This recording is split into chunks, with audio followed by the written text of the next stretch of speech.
the studio, a fiddle-driven folk rock quartet from Austin. They have put out 2 EPs and just put out their first full-length CD, and their goal is to put out an insanely great live show. They'll do just that tonight at the Mucky Duck, but first, they're going to play live for us here in the KPFT studios from Austin, the Lost and Nameless Orchestra. Welcome. How's everybody doing? Doing great. Good. How you doing, Rook? Good, good. I'm doing very well, thank you. Happy New Year to everyone. Is this everyone's first time in the KPFT studios? It is, yes. Wonderful. Well, glad we got you guys in. And I guess we'll go ahead and start with Chris and Patrick, because I guess you guys met first in St. Louis, if I'm correct. Chris, I'm from St. Louis. Chris was going to school there, and I heard his fiddle playing down in this basement bar one night, so I hobbled up with a broken foot and said, we need to play together. And we have ever since 1993. Something like that, yeah. Really? Okay. Traveled around Europe together. And now, what was the name of the band that you were in when you guys were traveling around Europe together? It was pretty much just a busking duo. Yeah. Okay. Yeah. And how did you guys end up in Austin? I know everybody has day jobs for the most part in this band. So is that what got you guys to Austin, or was it the music scene? Actually, I came down here for graduate school at the University of Texas at Austin. They have a great acoustics program, and I put music and math together, and that's what I was down here for. All right. So, okay. Yeah. And I moved there to play music with my friend. Okay. And then we met these great two here. Right. And I guess who came first? Was it Nathan or Kimberly? Nathan came next. All right. Yeah, we were internet dating, I think. When Patrick was moving into Austin, he was instead of just having the duo, he wanted to put a band together, and so actually we did meet on internet there. Okay. Yeah. And Nathan, where are you originally from? Well, I'm from New Jersey. Okay. Yeah. And how long you been down here in Texas? About 10 years. Okay. Yeah. And you're an architect by day. That's right. All right. Yeah. So they let you out every once in a while to go do radio and don't stuff? tell them I'm here. Right. I'll get in trouble. They think you're out scoping out some land or something. That's right. I'm trying to send an email out every 15 minutes so they think I'm still working.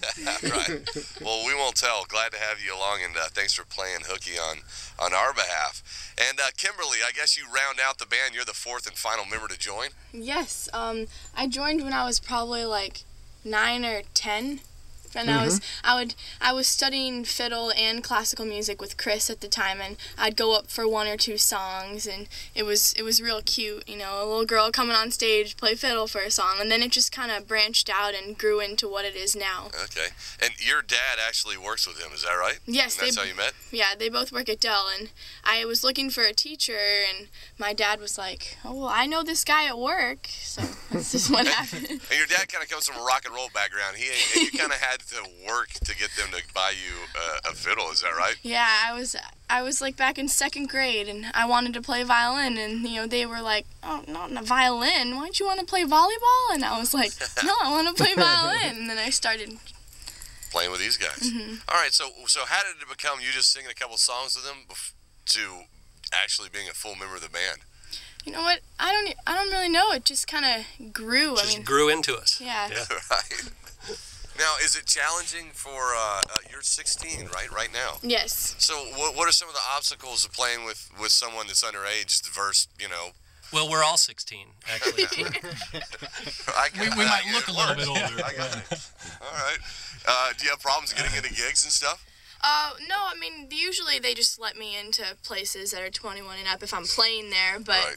They let children into bars in Texas. True. So, yeah. I take mine with me. So we just have to take our parents along. So that's how we make that work. She gets us all the free drinks. You get her drink tickets and works with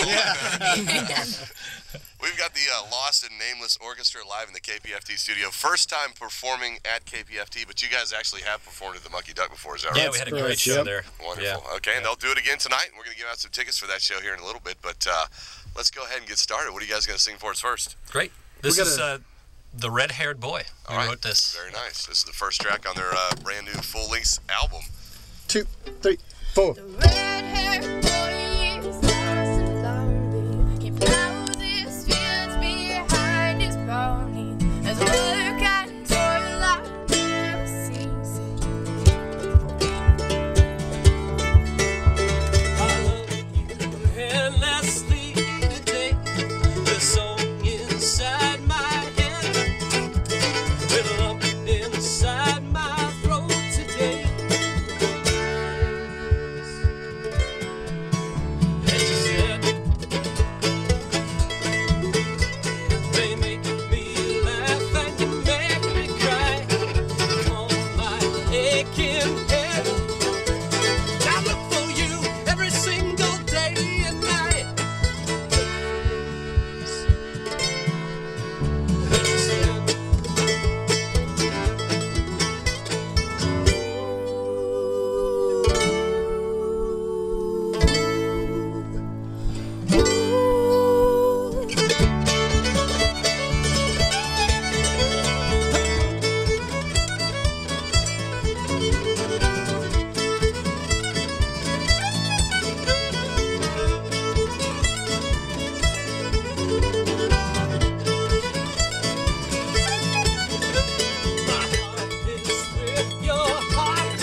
Austin Nameless Orchestra live in the KPFT studio. Fantastic. They are hitting the stage tonight around 7:30 over at the Mucky Duck, but they were kind enough to stop by the KPFT studios, coming to town a little early to perform for us on Wide Open Spaces.